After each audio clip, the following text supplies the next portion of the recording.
اللهم صل وسلم وبارك على سيدنا محمد وعلى آله وصحبه أجمعين. يوم جديد وفيديو جديد. هعمل النهاردة أحلى وأجمل فول مدمس جميل جدا وزي الزبدة. شايفين الجمال؟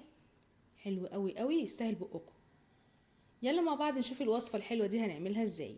ما تنسوش تحطوا لايك وتشتركوا في قناتي وتفعلوا زر الجرس عشان يوصلكم مني كل جديد. ويلا بسم الله نبدأ الوصفة.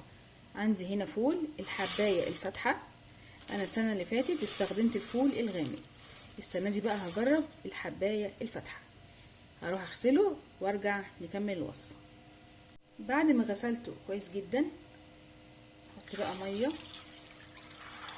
ونسيبه منقوع. انا هسيبه لحد بكره ان شاء الله وابتدي اعمل الوصفه. شوفوا بقى منظر الفول بعد النقع وحجمه بقى عامل ازاي.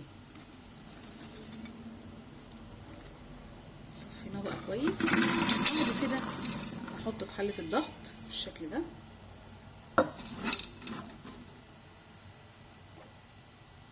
هحط عندي العدس كبشه كده صغيره.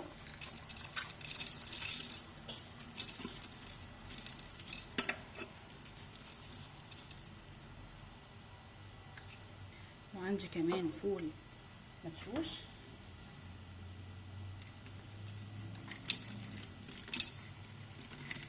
نوزعه كده.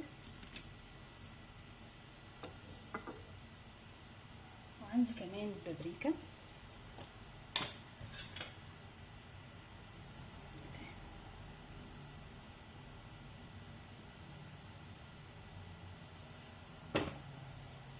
ورشه من الكركم.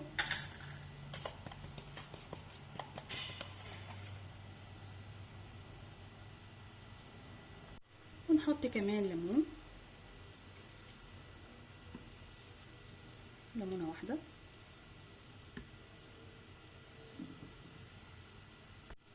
وهحط كمان معلقتين من الزيت عشان الفول ما يسودش.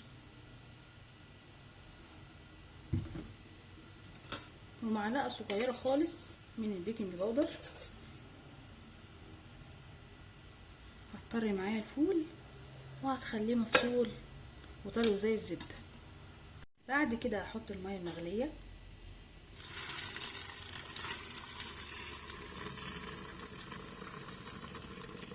وهسيبه يستوي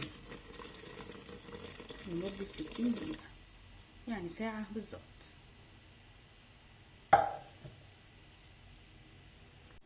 شايفين ما شاء الله الفول مستوي وزي الفل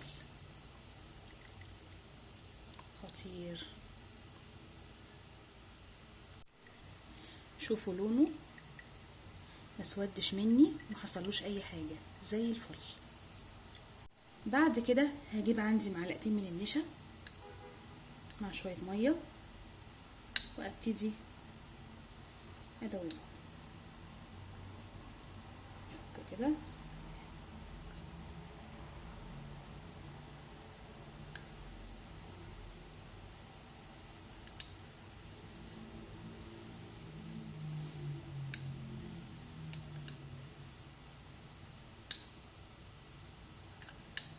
صدقت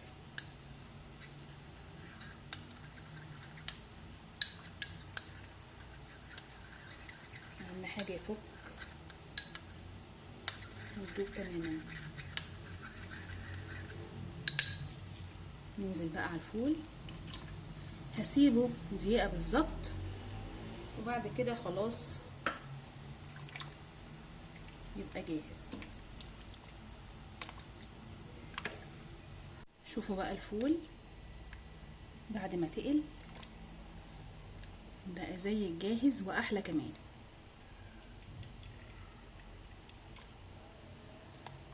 خطير.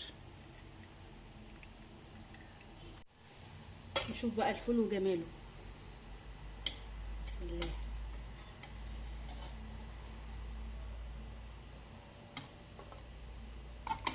زبده.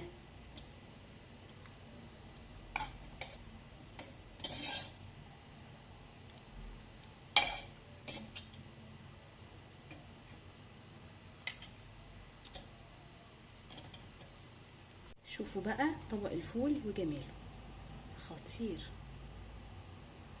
هجيب الشوكة بالشكل ده وابتدي اهرس.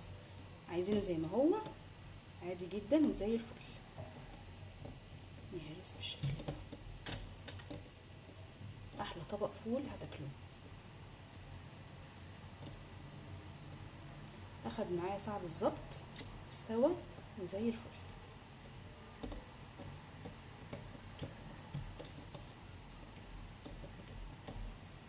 ممكن تضربي في الكبة يبقى حلو جدا.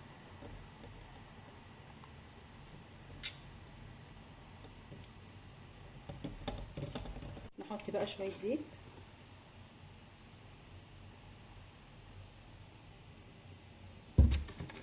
وكمون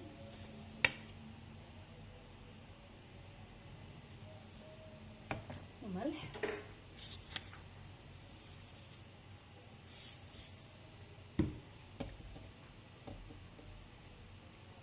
وسيدي.